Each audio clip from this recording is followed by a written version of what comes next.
সচেতন থাকা উম্মতে মুহাম্মাদি তোমাদের জন্য জরুরি। এবং রাসূল পাক সাল্লাল্লাহু আলাইহি ওয়াসাল্লাম সাহাবাদেরকে রাজনীতি সচেতন প্রশিক্ষণ শিখিয়েছে। বলুন সুবহানাল্লাহ। জানা না থাকে জেনে নাও। মদিনার নববী শরীফে রাসূলুল্লাহ বসে পার্লামেন্ট চালাতেন। মদিনায় রাষ্ট্র কায়েম করে 10 বছর রাষ্ট্রের প্রধান হয়ে কিভাবে রাষ্ট্র চালাতে হয়, বর্ডার কিভাবে থাকবে, পুলিশ কিভাবে হবে, বিচার কি হবে, যে দোষী হবে আসামিকে কি শাস্তি কিভাবে দিতে হবে, কিভাবে বিজনেস করতে হবে, বিদেশির সঙ্গে কিভাবে সম্পর্ক করতে হবে, দেশের তারাকি কিভাবে করতে হবে, টোটাল নিজাম কানুন নবী 10টা বছর ধরে রাষ্ট্রের প্রধান হয়ে রাষ্ট্র চালিয়ে উম্মতকে শিখিয়েছে। জোরে বলুন সুবহানাল্লাহ। আর আমরা ওই মাঠ ছেড়ে দিয়েছি বলে ওই মাঠে যে খুশি এসে বসে যাচ্ছে।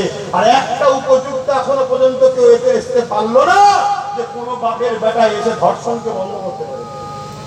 একমাত্র পারবে মুস্তাফার গোলামরা, একমাত্র পারবে মুহাম্মদ নবীর গোলামরা।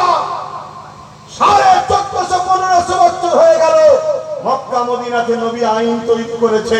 সেই দিন থেকে আজ পর্যন্ত ধর্ষণ তো দূরের কথা, একটা ইফতিজিং কোন নারীকে 20 পর্যন্ত মারা হয়নি। জোরে বলুন সুবহানাল্লাহ।